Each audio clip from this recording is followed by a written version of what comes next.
Round 2. Changed my shirt. Nobody will know. Hey, what's up, you guys? I'm Sierra, aka Sweet Pea Cosplay, and you're watching Disney Channel. You're not watching Disney Channel. That just felt like the right thing to say. Somebody trace that out. Did it look like a mouse? So today we're just going to be sitting down and I'm going to walk you guys through how I made my Mew Ichigo Strawberry Bell. You might notice that there is a bell missing from this strawberry bell. It fell off at AWA and I have not glued it back on. I ask that you kindly please ignore it. Just imagine that there is a bell here, please. So one thing about me is I am not a prop maker. I can barely sew as it is, and foam is a whole other beast. My brother is really good at making things out of foam and really good with prop work, but I am not. It's kind of funny that I leaned more into the sewing side of cosplay and he leans more into like the armor building and foam side of cosplay. I very well could have asked him to make this prop for me and I'm sure that he would have been happy to do it, but I'm trying to grow as a creator. So I did tackle the job of making the bell myself. I ask that you just be nice in the comments. I am not a professional. I am just a dweeb who likes to put on costumes and be a pretty pink girl. So to start out with, I got these pretty thick foam dowels from Joann's. I know that they're the YaYaHa brand. I don't know how thick they were, and as I'm thinking about it, I probably should have written down how thick they were so that I could give you guys proper instructions, but I know that they were the thickest size that they have. If I had to guess, probably about an inch, inch and a half, maybe. So the first thing that I did was I took a foam dowel and I just kind of measured out about how long I needed each side of the heart to be. And then I cut the dowel at a 45-degree angle. I cut a 45-degree angle on both sides of the dowel, going opposite directions. And then from there, I used a heat gun so that the foam would be a little bit more malleable.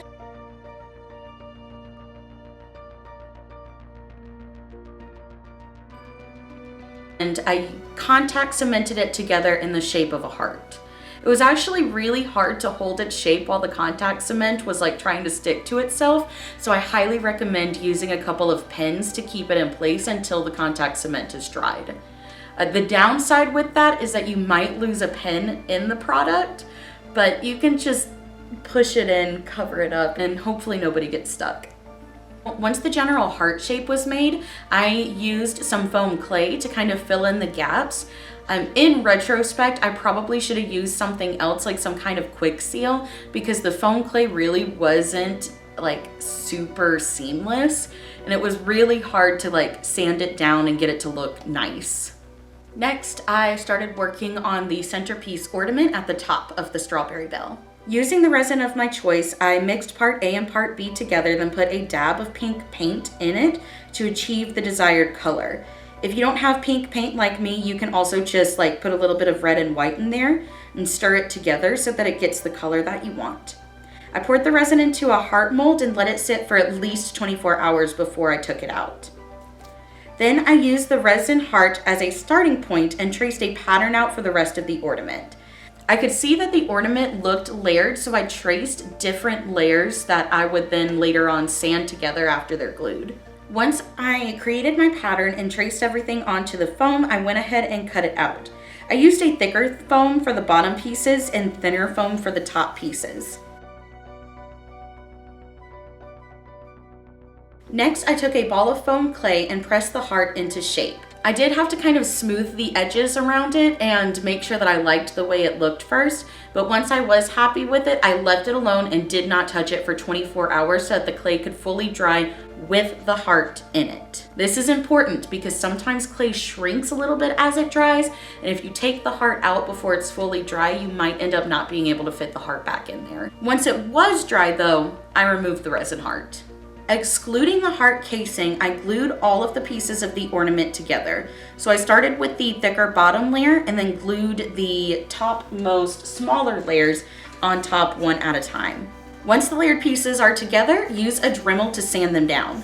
My recommendation to you guys is to just make that bottom layer and the top crown piece one piece. Because once I disassembled it and had to reassemble it, I was like, stupid. Why didn't you just make it one big piece and like Dremel in like a little line to show the difference between them?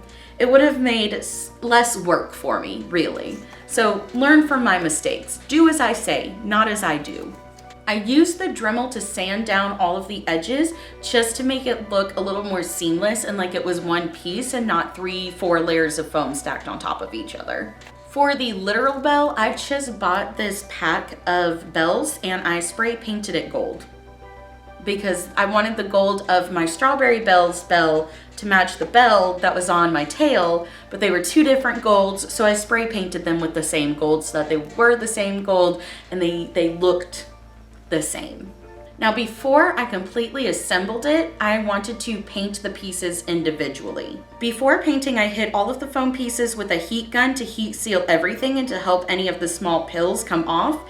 In retrospect, I probably should have done this a little bit more because there is still some like foam pills on the bell itself. Then either outside or in a well-ventilated area, I laid out all of my foam pieces and applied about 3 coats of Plasti Dip, allowing to dry completely between each of the Plasti Dip coats I put on. For the heart or the base of the Strawberry Bell, I painted that hot pink. I painted the crown a kind of greenish color, and I painted the ornament gold. From there, I went in and added a couple of different details like shadows, highlights, and then the little details on the crown. One thing that I wish I had done was, instead of just painting the details on the crown, was I wish that I had used a Dremel to kind of etch it in. I just think it would have looked better in the long run, but I'm not gonna remake it. So again, do as I say, not as I do. For the shadows, I just took a little bit of black paint on a paintbrush, withered the paintbrush down a little bit on a paper towel, and started going into all of the nooks and crannies to make it look a little bit more realistic and like it had been used.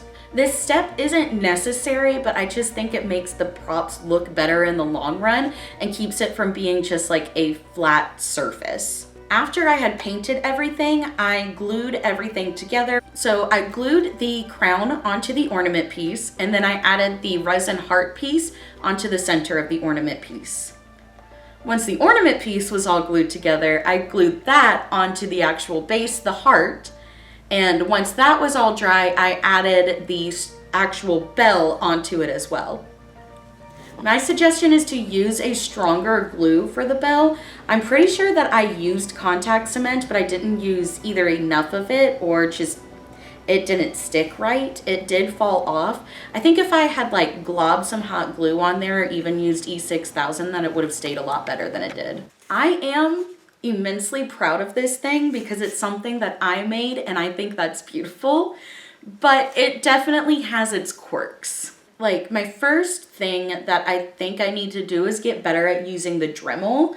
I don't have a lot of experience dremeling or sanding things down, and a lot of my edges ended up coming really rough, or it like kind of skipped, and so there's like little tiny dents in my sanding work.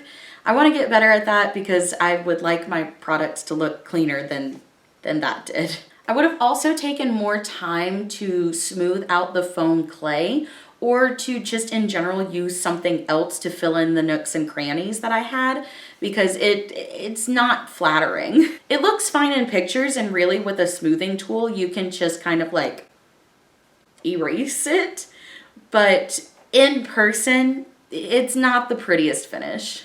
I also would have applied more layers of Plasti Dip to it before I started the painting process, because there were a lot of places on all of my foam pieces that still kind of looked porous, and if I had just taken more time, that wouldn't have been an issue. Alright guys, that's the end of the video. I love you whether you are new or old here. If you are new, please consider hitting that subscribe button and that notification bell to get updates on every new nerdy video that I come out with. If you'd like to follow me on other social media, you can find me on TikTok at Sweet Pea Cosplay, Instagram at Sweet Pea Cosplay, or Twitter at Sweet Pea Cosplay. Thanks again for watching, and I'll see y'all next time. Bye!